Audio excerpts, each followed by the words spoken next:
Pria yang melakukan aksi melanggar norma kesusilaan di area tempat hiburan malam di Karawang dicari polisi di rumah kontrakan. Polisi melakukan penelusuran dan mengamankan seorang pria di dalam rumah kontrakannya. Polisi menanyakan pelaku lain dan ditangkap 4 pria yang jumlahnya 5 orang. Semua pelaku diperiksa di kantor polisi hingga 3 orang ditetapkan sebagai tersangka. Dulu kemudian mencari tempat sepi. Tapi kemudian mereka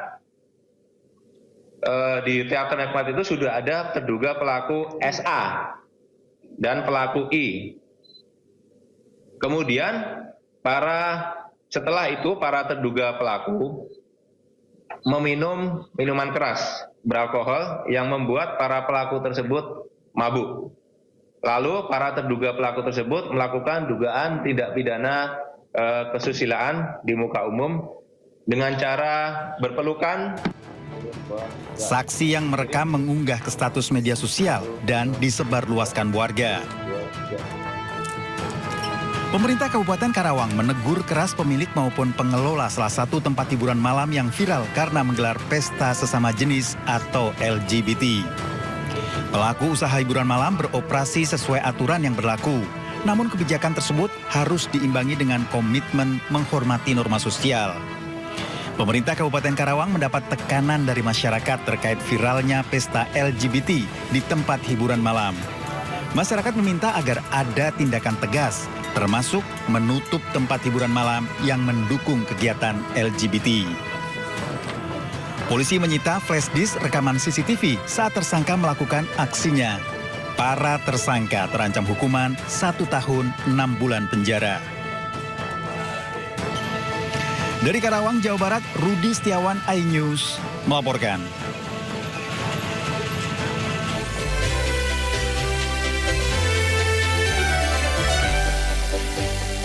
Selamat siang pemirsa, Indosiar yang kembali hadir menemani aktivitas Anda. Bersama saya Noval Zakwan, berikut berita pilihan siang ini.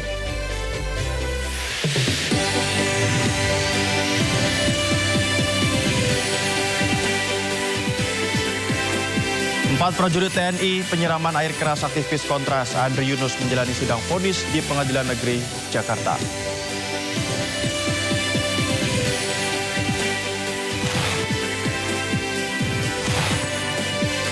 Warga Iran berkumpul untuk menuliskan pesan kepada Amerika Serikat Israel yang dituliskan pada drone Syahid.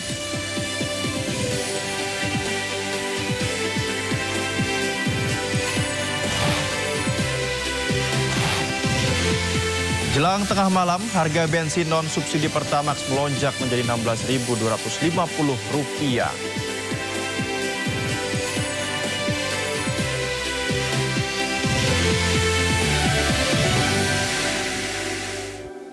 Pemirsa, kita ke informasi pertama, ricuh sejumlah warga menolak pengosongan rumah di atas tanah TNI Angkatan Darat di Lenteng Agung, Jakarta Selatan.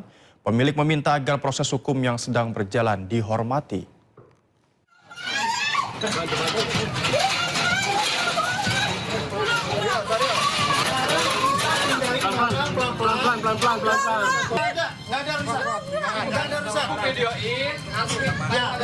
Suasana tegang mewarnai penertiban rumah di kawasan Komplek Jandak Jagakarsa, Jakarta Selatan.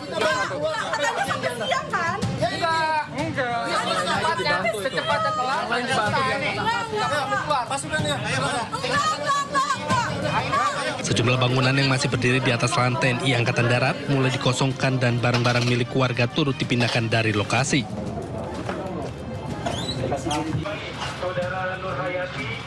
Sejumlah warga yang sedang sakit harus dievakuasi menggunakan ambulan.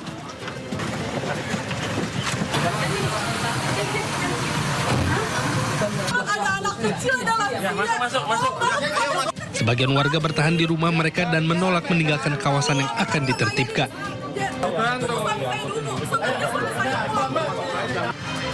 Kuasa hukum warga Bambang Kurniawan menyatakan pihaknya menyesalkan penertiban yang tetap dilakukan di tengah proses gugatan yang masih berjalan. Seharusnya beliau-beliau ini, bapak-bapak TNI, seharusnya dia menghormati proses yang sudah di pengadilan. Surat peringatan yang ketiga yaitu pada tanggal 31 Juli 2005. sehingga rentan waktu yang diberikan kepada warga untuk mengingatkan dia agar mengosongkan tempat itu cukup lama. Dan setelah memberikan SP3 itu kita masih memberikan waktu lagi kepada masyarakat untuk melaksanakan pengosongan terhadap tempat tinggalnya. Sementara itu, warga dan tim kuasa hukum menyatakan akan terus menempuh jalur hukum untuk memperjuangkan tuntutan terkait relokasi dan kompensasi bagi warga terdampak. Dari Depok, Jawa Barat, Iyung Rizky, iNews melaporkan. Ledakan terjadi di proyek galian pipa air bersih di Jalan Fatmawati Raya, Cilandak, Jakarta Selatan. Akibat peristiwa tersebut, 2 pekerja mengalami luka bakar pada bagian wajah. Sebuah video amatir merekam asap tebal sesaat setelah ledakan pada proyek galian pipa air bersih di Jalan Fatmawati Raya, Cilandak. Insiden tersebut mengakibatkan 2 pekerja yang bertugas melakukan penggalian mengalami luka pada wajah.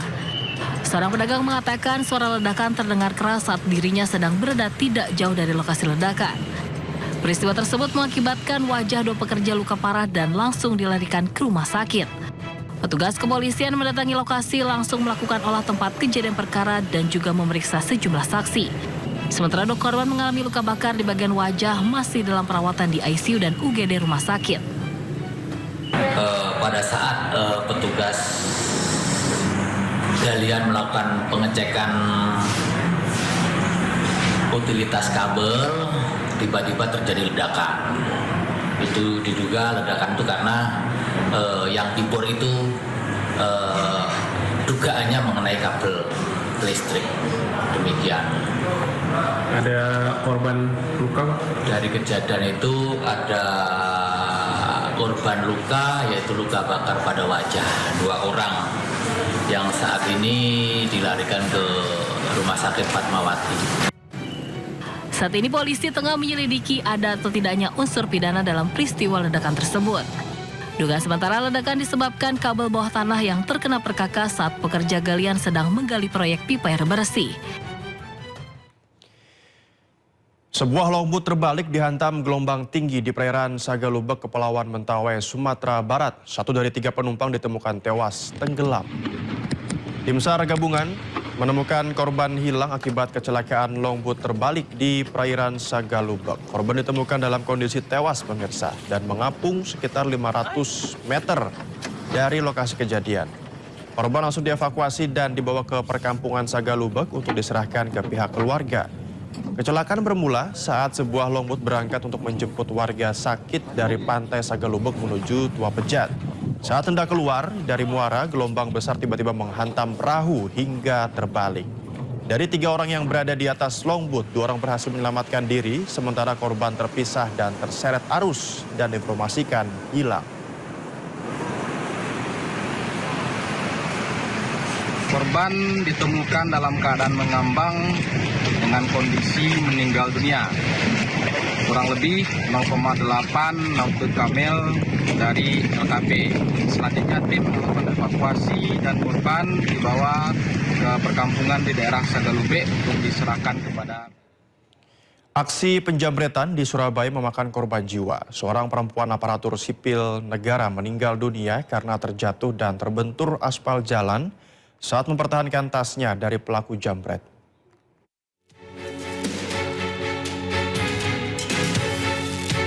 Perempuan yang tergeletak di tengah jalan ini adalah Widya Rizkyanti, usia 28 tahun. Warga Indrapura, Surabaya yang menghembuskan nafas terakhirnya di RSUD Dr. Sutomo, Surabaya. Korban sebelumnya koma selama 4 hari setelah terjatuh saat tasnya dirampas oleh jambret yang mengendarai sepeda motor di Jalan Kusuma Bangsa, Surabaya. Kepergian Widya meninggalkan duka mendalam bagi keluarga. Korban dikenal sebagai tulang punggung keluarga yang menafkahi ibu serta membiayai 2 adiknya sejak ayah mereka meninggal dunia setahun yang lalu. Pelaku berhasil membawa kabur tas berisi identitas, kartu ATM, uang, dan sejumlah dokumen penting milik korban. Korban terjatuh dan kepala terbentur di aspal jalan saat mempertahankan tasnya. Korban mengalami cedera berat di bagian kepala dan harus menjalani operasi.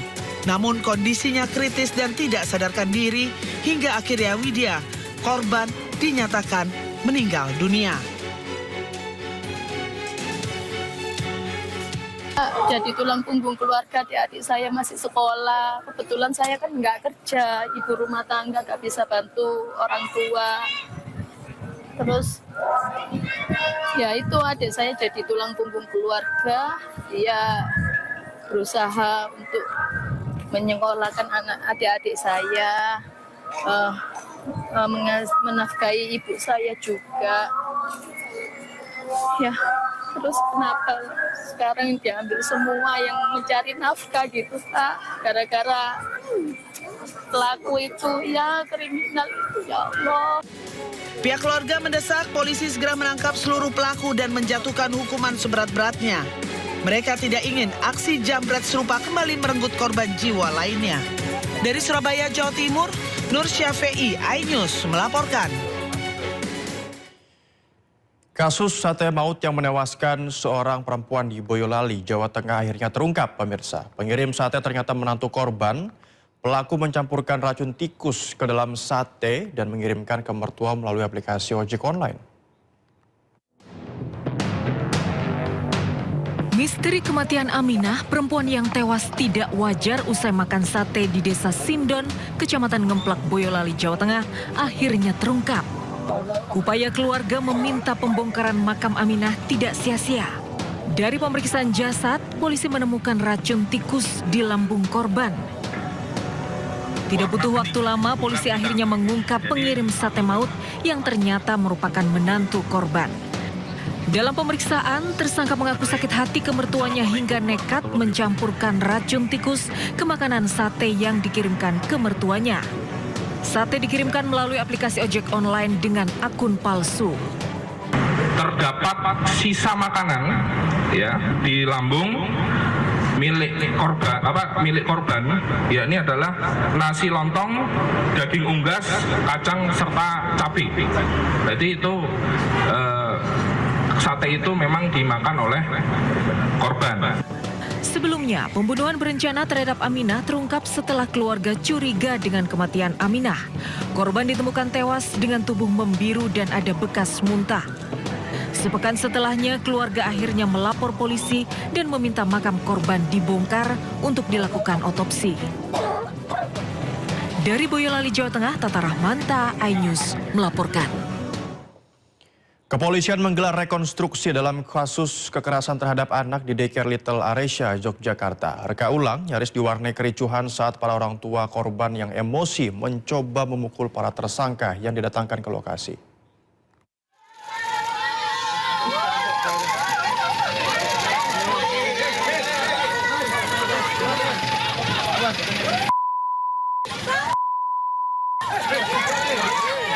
Kedatangan para tersangka dalam rekonstruksi atau reka ulang yang digelar aparat kepolisian dalam kasus kekerasan terhadap anak di Daycare Little Aresya, Yogyakarta nyaris diwarnai kericuan. Orang tua korban yang emosi mencoba menerobos pengawalan polisi, mencoba memukul para tersangka saat keluar dari mobil tahanan. Orang tua korban berharap para tersangka dapat dihukum berat. Selain itu, para orang tua juga meminta 17 orang pengasuh lainnya juga ditetapkan sebagai tersangka. Ini harapan kami selaku orang tua dari para korban ini, berharap tersangka yang sudah hadir pada hari ini bisa dijerat hukum yang seberat-beratnya dan kami selaku orang tua bisa mendapatkan keadilan. Khususnya di anak-anak kami yang masih sampai hari ini masih proses pendampingan secara psikologis, baik secara perilaku maupun secara sikap, baik itu perbuatan mungkin dari sikap anak-anak kami yang masih dalam proses pemulihan. Sebelumnya, aparat kepolisian telah menetapkan 13 orang dalam kasus kekerasan terhadap anak Daycare Little Aresya, Yogyakarta. Dari jumlah tersebut, 11 orang merupakan pengasuh dan 2 lainnya merupakan kepala sekolah dan ketua yayasan. Dari Yogyakarta, Gunarto Farhan, iNews melaporkan. Roy Suryo resmi melaporkan advokat Lekumanan dan ahli forensik digital Rismon Syanipar ke Polda Metro Jaya atas dugaan pemberian keterangan palsu dalam akta otentik dan fitnah terhadapnya. itu sudah tapi belum tuh. Pakar telematika Roy Suryo resmi melaporkan advokat Lehumanan dan ahli forensik digital Rizmon Syanipar ke Polda Metro Jaya. Laporan Roy mengacu pada laporan yang dibuat Lehumanan tanggal 26 April lalu di Polres Metro Jakarta Selatan soal ijazah mantan Presiden Joko Widodo atau Jokowi hingga membuatnya sebagai tersangka. Selain itu, Roy Suryo juga melaporkan Rizmon Syanipar dengan sangkaan pasal 434 KUHP tentang fitnah dan pasal yaitu 438 KUHP tentang persangkaan palsu. Cuma ini memang berkali-kali orang ini. Ya. Pada tanggal 26 April, dia membuat LP ini. Ya, ini. Jadi faktanya ada LP tanggal 26 April di Polres Jakarta Selatan. Di sini jelas betul. Dia itu melaporkan dengan korban yang namanya Peradi Bersatu. Lah Peradi Bersatu itu apa? Korban. Korban apa? Ini organisasi, nggak punya perasaan, ya. Organisasi kok punya perasaan? Nggak ada. Jadi kita nggak hanya berjanji, tapi kita memberi bukti. Karena hukum itu harus tidak boleh hanya tajam ke bawah, termul ke atas, ya, gitu ya. Jadi semuanya harus tajam. Nah, laporan yang kedua itu adalah untuk orang yang mengaku bernama Dr. Rizmon Syanipar ya, harus begitu cara ngucapinnya karena doktornya palsu, ya. Makanya di sini kami tulis dokter. Rizmon Syanipar menjawab semua tuduhan Roy Suryo terkait dugaan ijazah Jokowi. Rizmon mengaku sudah melakukan kajian mendalam dan menuangkan seluruh bukti dalam sebuah buku.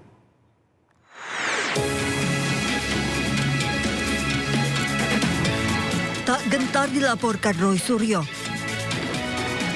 Datangi Polda Metro Jaya, Rizmon membawa serta buku barunya yang berjudul Monografi Otentifikasi Ijazah Jokowi. Rizmon menyebut menggunakan perbandingan foto Jokowi di ijazah dengan foto saat Jokowi menjadi presiden dan cocok. Tidak hanya foto, Rizmon juga membandingkan ijazah Jokowi dengan ijazah rekan-rekan satu angkatannya di UGM. Nah, di situ ada bab 1 uji emboss dan watermark. Di sini saya buktikan bahwa bukan hanya pada ijazah Pak Joko Widodo yang di-upload oleh Dian Sandi Utama yang ada emboss dan terdeteksi emboss dan watermark, tetapi rekan-rekan satu angkatannya pun Sri Murti Ningsi, Hardianto, ya kan, Pronojiwo, bahkan Bambang, ijazah Bambang yang dipakai sebagai dipakai di persidangan CLS Solo juga memiliki itu emboss dan watermark. Jadi confirm. Ketika kita melakukan sejumlah metode, maka kita perbandingkan juga dengan sejumlah data masukan. Rizmon meminta Roy Suryo CS menanggapi semua bukti dengan cara ilmiah melalui buku. Rencananya buku monografi otentifikasi jasa Jokowi ini akan disebarkan ke perpustakaan-perpustakaan. Dari Jakarta, tim liputan iNews melaporkan. Kita ke informasi lain, pemirsa. Komisi Pemberantasan Korupsi tetapkan 4 tersangka dari hasil operasi tangkap tangan di Kabupaten Muara Enim, Sumatera Selatan. Penetapan tersangka berdasarkan gelar perkara yang dilakukan KPK.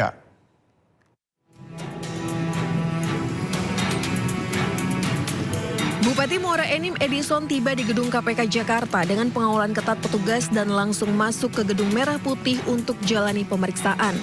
Edison sebelumnya tertangkap tangan oleh penyidik KPK dalam kasus dugaan korupsi di lingkungan Dinas Pendidikan dan Kebudayaan. Selain Edison, KPK juga mengamankan 9 orang lain, sementara 4 orang ditetapkan tersangka. Kemudian dari penyidikan tersebut, KPK juga sudah menetapkan pihak-pihak sebagai tersangka, di mana dalam penyidikan ini ditetapkan 4 orang sebagai tersangka. Kemudian dalam peristiwa tertangkap tangan ini, tim mengamankan 10 orang, 5 orang di wilayah Jakarta dan 5 orang di wilayah Sumatera Selatan. Selain itu, tim juga mengamankan barang bukti, diantaranya uang dalam bentuk tunai, rupiah, dolar, kemudian rial, dan juga ada sejumlah saldo dalam rekening.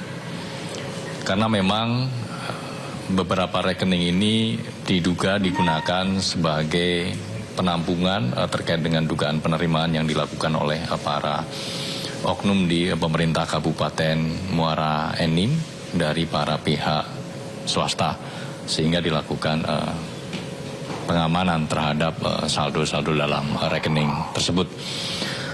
Total sekitar hampir 2 miliar yang diamankan oleh tim dalam rangkaian peristiwa tertangkap tangan ini.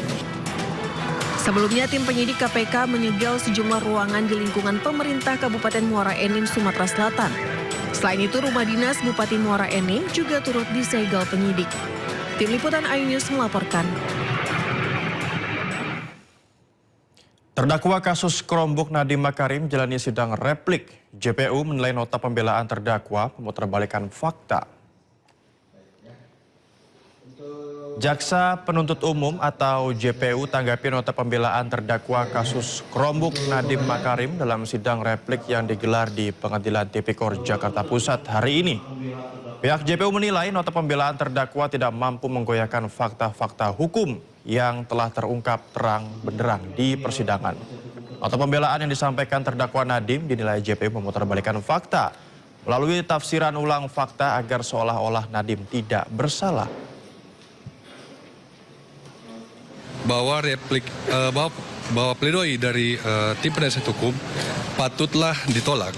Kenapa harus ditolak? Karena dalil-dalil atau konstruksi pembelaan yang disampaikan oleh para penasihat hukum itu terlalu lemah bagi kami. Kenapa bagi kami menganggap itu terlalu lemah? Pertama, terkait mereka menyatakan bahwa Nadiem tidak ada mensrea. Sedangkan berdasarkan fakta di persidangan bahwa pada tanggal 6 Juni tahun 2020 dalam tanggal rapat 6 Juni itu 6 Mei tahun 2020 dalam rapat tertutup 8 orang itu Nadiem secara jelas menyampaikan bahwa untuk pengadaan digitalisasi kita akan menggunakan Chromebook dengan mengatakan go ahead with Chromebook.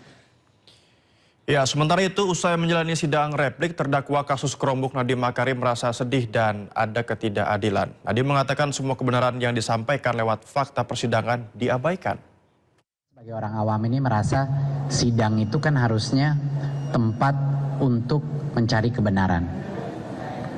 Harusnya kalau kita sudah menyediakan fakta, sesuatu sudah terbukti, harusnya dari kejaksaan malah mau menerima atau kalau tidak menerima menyodorkan bukti tandingan, bukti yang ada. Tapi sampai saat ini tidak terjadi itu.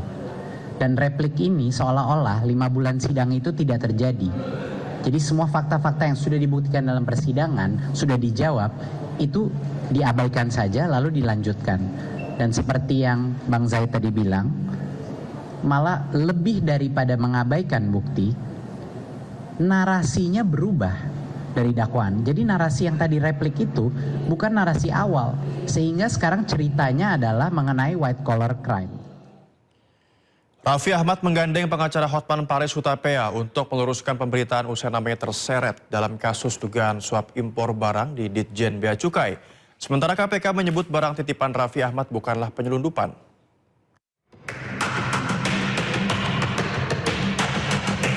Nama utusan khusus Presiden bidang pembinaan generasi muda dan pekerja seni, Raffi Ahmad, jadi sorotan usai disebut dalam persidangan kasus dugaan korupsi importasi barang di Ditjen Bea Cukai. Raffi Ahmad pun menggandeng pengacara Hotman Paris Hutapea untuk memberikan pendampingan hukum dan meluruskan berbagai informasi yang beredar. Barusan Raffi Ahmad telepon saya, minta pendampingan hukum melawan semua yang telah memfitnah dia. Ya, katanya nama dia disebut-sebutkan dalam sidang soal Blu-ray kargo import, ya. Oke. Kalau gayanya Hotman Paris itu tidak pernah seperti pengecut, nggak berani konferensi pers. Kalau konferensi pers, Hotman selalu nantang musuh-musuhnya datang sama awak media. Kami sudah sepakat sama Raffi Ahmad akan melakukan konferensi pers di hari Kamis ini jam 2. Sementara itu, Komisi Pemberantasan Korupsi menyebut nama Raffi muncul di persidangan karena diduga pernah menitip barang elektronik ke pihak Blu-ray Kargo. Namun KPK belum mengembangkan hal tersebut dalam penyidikan perkara Bea Cukai tersebut. Betul itu ada fakta saudara RA itu menitip, tapi kita waktu itu belum sampai kepada mengarah bahwa itu penyelundupan, karena ini hanya sekitar ada 2 unit mungkin yang dititipkan laptop, mungkin karena ada perkenalan atau apa, sehingga itu kemudian di proses penyidikan yang Blu-ray kemarin kita tidak kembangkan terlalu jauh karena belum sampai kepada fakta-fakta yang menguatkan bahwa itu jadi bagian dari peristiwa Blu-ray mengurus keimigrasian di Dirjen Bea Cukai, sehingga kemudian itu tidak kita lakukan pemanggilan. Nah, apakah nanti fakta-fakta persidangan itu akan menjadi fakta baru yang kemudian perlu didalami, ya kita akan lakukan pemeriksaan-pemeriksaan tentunya. Nama Raffi Ahmad mencuat dalam persidangan di Pengadilan Tipikor. Jaksa KPK menggali keterangan sejumlah saksi terkait aktivitas pengiriman barang dari Amerika Serikat ke Indonesia melalui jaringan Blu-ray Kargo. Dari Jakarta, tim liputan iNews melaporkan. 4 prajurit TNI terdakwa kasus penyiraman air keras terhadap aktivis Kontras Andri Yunus menjalani sidang vonis. Sidang digelar hari ini di Pengadilan Militer 208, Jakarta. Ya, keempat terdakwa yakni Sersan 2 Edi Sudarko, Letnan 1 Budi Haryanto, Kapten Nandala Dwi Prasetya, dan Letnan 1 Samilaka. Seluruhnya merupakan prajurit Detasemen Markas Badan Intelijen Strategis atau Denma Bais TNI. Sebelumnya, keempat terdakwa dituntut pidana masing-masing 2,5 tahun penjara. Auditor militer selaku penuntut umum menilai keempat terdakwa terbukti melakukan tindak pidana penganiayaan berat dengan rencana terlebih dahulu dan membuat orang lain terluka.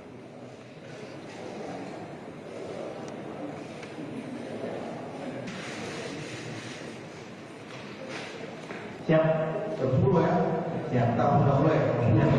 Kalau siap nanti. Ya, dan